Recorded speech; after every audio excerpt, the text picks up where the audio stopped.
നമ്മൾ ഭക്തജനങ്ങളെല്ലാം തന്നെ മഹാശിവരാത്രി വ്രതത്തിന്റെ പുണ്യ നിറവിലാണ്. സാക്ഷാൽ മഹാദേവൻ നമ്മൾ ഭക്തരെ അകമഴിഞ്ഞ് അനുഗ്രഹിക്കുന്ന പുണ്യദിനമാണ് ശിവരാത്രി. ഈ പ്രാവശ്യം ഫെബ്രുവരി 26 ബുധനാഴ്ച ദിവസം നമ്മൾ ശിവരാത്രി ആചരിക്കുമ്പോൾ ഭക്തജനങ്ങൾ ആ ഐശ്വര്യം പൂർണ്ണമായി ലഭിക്കാൻ അകമഴിഞ്ഞ് പ്രാർത്ഥിച്ചു നിൽക്കുമ്പോൾ ധാരാളം സംശയങ്ങളും സാധാരണക്കാരനായ ഏതൊരു ഭക്തന്റെ മനസ്സിലും നിറയുന്നുണ്ട്. അതൊന്ന് നിവർത്തിക്കാനുള്ള ഒരു എളിയ ശ്രമം കൂടിയാണ് ഈ വീഡിയോ. നിങ്ങളുടെ സംശയങ്ങളും അതിന്റെ മറുപടികളിലേക്കും പോകും മുൻപ് നമ്മുടെ തുളസി തീർത്ഥം എന്ന ഈ ചാനൽ ആദ്യമായിട്ടാണ് നിങ്ങൾ കാണുന്നതെങ്കിൽ ഒന്ന് സബ്സ്ക്രൈബ് ചെയ്യാൻ മറക്കരുത് കേട്ടോ. ഭക്തജനങ്ങളുടെ മനസ്സിലുള്ള ആദ്യത്തെ സംശയം എന്നത് ശിവരാത്രി വ്രതം നോൽക്കുന്നതുമായി ബന്ധപ്പെട്ടതാണ്. തലേ ദിവസം ഒരിക്കൽ നോക്കാൻ കഴിഞ്ഞില്ല, വ്രതം ആരംഭിക്കാൻ കഴിഞ്ഞില്ല, അതുകൊണ്ട് ശിവരാത്രി ദിവസം അതായത് ഫെബ്രുവരി 26 ബുധനാഴ്ച ദിവസം മാത്രമായി വ്രതം നോൽക്കാൻ കഴിയുമോ എന്നതായിരുന്നു ഏറ്റവും പ്രധാന സംശയം. നമ്മൾക്കറിയാം, ഏതൊരു വ്രതം നമ്മൾ ആരംഭിക്കുമ്പോഴും തലേ ദിവസം തന്നെ അതിന്റെ ഒരുക്കങ്ങൾ നമ്മൾ തുടങ്ങാറുണ്ട്. വീടും പരിസരവും എല്ലാം നമ്മൾ വൃത്തിയാക്കാറുണ്ട്. ഒരിക്കൽ നോക്കിക്കൊണ്ട്, അതായത് ഒരു നേരം അരിയാഹാരം കഴിച്ചുകൊണ്ട് ഭഗവാന് മുൻപിൽ ത്രിസന്ധിക്ക് നിലവിളക്ക് കൊളുത്തി ഒരു സങ്കല്പം ഭഗവാന് മുൻപിലേക്ക് വെച്ച്, സങ്കല്പം എന്ന് പറയുന്നത് അതായത് ഉടനെ നടന്നു കിട്ടേണ്ട നമ്മുടെ ഒരു ആഗ്രഹം ഭഗവാന് മുന്നിൽ സമർപ്പിച്ചുകൊണ്ട് വ്രതമെടുക്കാനുള്ള ഒരു അനുവാദം, അനുഗ്രഹം ഒക്കെ ഭഗവാനോട് ചോദിച്ചുകൊണ്ടാണ് നമ്മൾ വ്രതം ആരംഭിക്കേണ്ടതായ ഒരു രീതി എന്ന് പറയുന്നത്. പക്ഷെ നമ്മൾ മഹാദേവന്റെ ഭക്തർ അറിയേണ്ട ഒരു കാര്യമുണ്ട്. അറിവില്ലായ്മ കൊണ്ടോ നമ്മുടെ സാഹചര്യങ്ങൾ നിമിത്തമോ നമുക്ക് തലേ ദിവസം വ്രതം ആരംഭിക്കാൻ കഴിഞ്ഞില്ല എന്നതുകൊണ്ട് ഭഗവാൻ ഒരു അനിഷ്ടവും നമ്മളോട് തോന്നുകയില്ല എന്നത് നമ്മൾ മനസ്സിലാക്കിയിരിക്കേണ്ട ഒരു കാര്യമാണ്. അല്ലെങ്കിൽ നമ്മൾ അറിയാതെ നോൺ വെജ് എന്തെങ്കിലും കഴിച്ചുപോയി, ഏതെങ്കിലും രീതിയിൽ വ്രതത്തിന് തടസ്സം വരുന്ന എന്തെങ്കിലും ഒരു പ്രവൃത്തി നമ്മളുടെ ഭാഗത്ത് നിന്ന് അറിയാതെ ഉണ്ടായിപ്പോയി എന്നതുകൊണ്ട് ഭഗവാൻ ഒരിക്കലും ഒരു അനിഷ്ടവും നമ്മളോട് തോന്നുകയില്ല കേട്ടോ. അതുകൊണ്ട് തന്നെ തലേ ദിവസമായ ഫെബ്രുവരി 25 നമ്മൾക്ക് വ്രതത്തിൻ്റെതായ ഒരുക്കങ്ങളൊന്നും നടത്താൻ പറ്റിയില്ലെങ്കിൽ തന്നെയും ശിവരാത്രി ദിവസം അതായത് ഫെബ്രുവരി 26 ബുധനാഴ്ച ദിവസം ബ്രാഹ്മ മുഹൂർത്തത്തിൽ, അതായത് ഒരു 3 മണിക്കും 5 മണിക്കും ഒക്കെ ഇടയ്ക്കുള്ള ഒരു സമയത്ത് അല്ല ഒരു 5-5:30 മുൻപായിട്ട് എഴുന്നേറ്റ് സ്നാനാദി കർമ്മങ്ങൾക്ക് ശേഷം ശ്രീ പരമേശ്വരന്റെ ഒരു ഫോട്ടോയ്ക്ക് മുൻപിൽ നിലവിളക്ക് കൊളുത്തി ഓം നമഃശിവായ ജപിച്ച് ഭസ്മധാരണം ചെയ്യാം. ഈ സമയത്ത് ഭസ്മധാരണം ചെയ്യുമ്പോൾ നമ്മൾ ഒരു കാര്യം പ്രത്യേകം ശ്രദ്ധിക്കണം. നനഞ്ഞ ഭസ്മമായിരിക്കണം നമ്മൾ തിരുനെറ്റിയിൽ തൊടേണ്ടതായിട്ടുള്ളത്. അതുപോലെ തന്നെ അന്നേ ദിവസം പൂർണ്ണമായും നമ്മുടെ നെറ്റിത്തടങ്ങളിൽ ഭസ്മക്കുറി നിലനിർത്താനും നമ്മൾ ശ്രദ്ധിക്കേണ്ടതായിട്ടുണ്ട്. വളരെ ഐശ്വര്യദായകമാണിത്. അതിനുശേഷം നമുക്ക് ശിവക്ഷേത്ര ദർശനം നടത്താവുന്നതാണ്. എന്തെങ്കിലും ഒരു സാഹചര്യത്തിൽ നമുക്ക് പോകാൻ പറ്റുമെങ്കിൽ എല്ലാവരും തന്നെ തീർച്ചയായും ഫെബ്രുവരി 26 ബുധനാഴ്ച ശിവരാത്രി ദിവസം ശിവക്ഷേത്രത്തിൽ പോയിരിക്കണം, നിർബന്ധമാണ്. ഭഗവാന്റെ അനുഗ്രഹം അത്രമേൽ നമ്മളുടെ മേൽ പതിക്കുന്ന ഒരു ദിവസമാണ്. അതിന് നമ്മളായിട്ട് തടസ്സം വരുത്താൻ പാടില്ല. ഉറപ്പായിട്ടും എല്ലാവരും ശിവരാത്രി ദിവസം ശിവക്ഷേത്രത്തിൽ പോയിരിക്കണം. അപ്പൊ നമ്മൾ അങ്ങനെ ശിവരാത്രി ദിവസം ഭഗവാനെ കാണാൻ പോവുകയാണ്.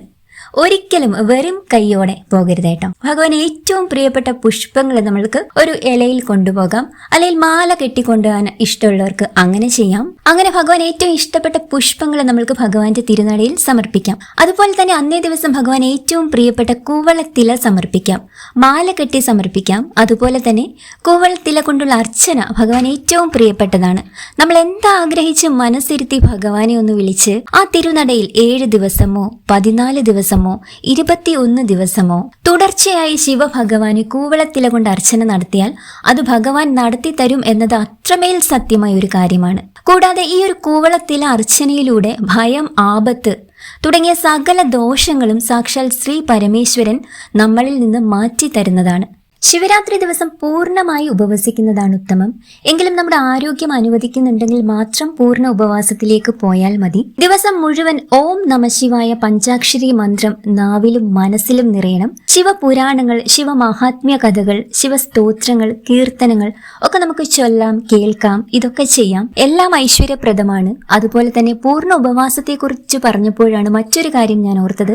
നമ്മൾക്ക് കൂടുതൽ സംശയം വരുന്നുണ്ടായിരുന്നു. പ്രായമുള്ളവർ, അസുഖമുള്ളവർ, അതായത് പൂർണ്ണ ആരോഗ്യമില്ലാത്തവർ, കുട്ടികൾ, ഇവരൊക്കെ എങ്ങനെയാണ് ഈ ശിവരാത്രി വ്രതം എടുക്കേണ്ടത് എന്നത്, അതായത് അവർ പൂർണ്ണ ഉപവാസം നോക്കേണ്ടതായിട്ടുണ്ടോ എന്നത് നമ്മൾ ഒന്നോർത്താൽ മാത്രം മതി. നമ്മൾ പട്ടിണി കിടന്ന് വ്രതം നോൽക്കണമെന്ന് ഒരിക്കലും ഭഗവാൻ ഒരിടത്തും പറഞ്ഞിട്ടില്ല.